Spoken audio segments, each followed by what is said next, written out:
ऊंट अपने कुबड़ का उपयोग करता है पानी के भंडारण के लिए, वसा के भंडारण के लिए, रेगिस्तान की रेत में चलने के दौरान शरीर को संतुलित करने के लिए। उपयुक्त में से कोई नहीं या उपयुक्त में से एक से अधिक। तो यहाँ पे क्या हो जाएगा, हम पहले देखिए, पहले क्या होता था, हम लोगों को जब हम छोटे थे तब हम लोग को कहा जाता था कि ऊँट अपने जो कुबड़ है उसमें पानी भर के रखता है। तो ऐसा नहीं है, उसमें क्या होता है, वसा का भंडारण होता है, ठीक है ना।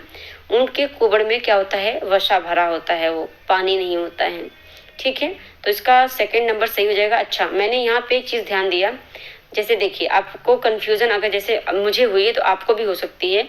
सोडियम कार्बोनेट है और यहाँ पे कैल्शियम कार्बोनेट है। तो यहाँ पे देखिए कपड़े धोने की बात आ रही है, और देखिए आप अगर लोकल एरिया के होंगे, जैसे कि आप थोड़ा सा गांव साइड से होंगे, या फिर वैसे भी आप सिटी में भी गांव वाले ही होते हैं, ऐसा नहीं कि कोई सिटी से ही आया हो। तो वहां पे अगर बात करें, सोडा नाम सुना होगा, नहीं कहते हैं कि निरमा, बहुत लोग निरमा कहते हैं, बहुत लोग सरफ कहते हैं, बहुत लोग सोडा कहते हैं। तो इसे सोडा सरफ भी कहते हैं, ठीक है ना। कपड़े धोने वाले को सोडा सरफ भी कहते हैं। तो सोडा से आप रख लीजिएगा, याद रख लीजिएगा, सोडियम कार्बोनेट। आई होप ये बात आपको समझ में आ गई होगी और अच्छा लगा होगा सुन के, ठीक है ना। चलिए हम नेक्स्ट क्वेश्चन को देखते हैं।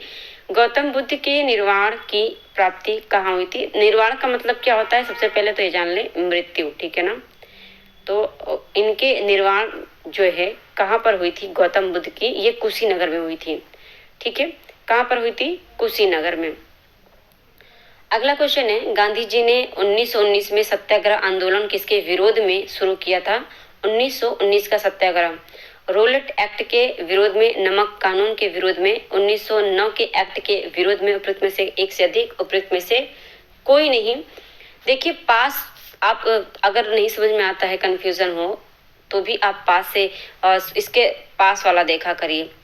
देखिए ये दूर है, बहुत दूर है, 1909 वाला एक्ट, ये आपका मार्ले मिंटो वाला है, ठीक है ना।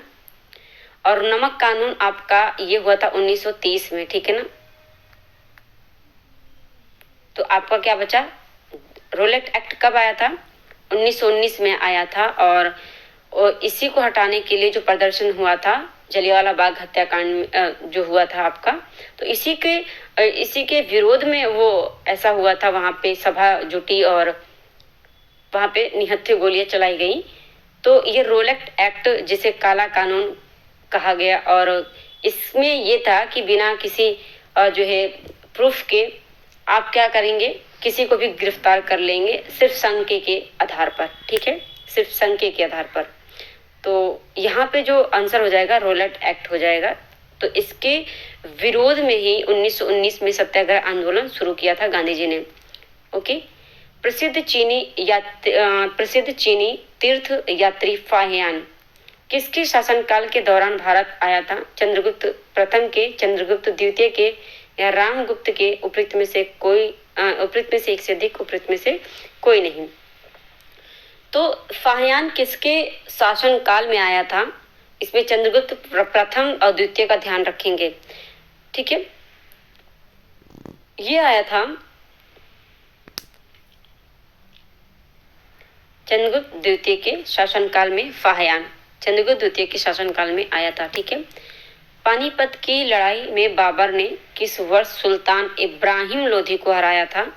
देखिए पानीपत का ये पहला जो लड़ाई हुआ था, उसमें ही जो है इब्राहिम लोधी से बाबर ने जो है लड़ाई की थी। तो ये लड़ाई इब्राहिम लोधी के साथ कब हुई थी, 1526 में, ठीक है ना। 1526 में बाबर और इब्राहिम लोधी के बीच में लड़ाई हुई थी पानीपत का।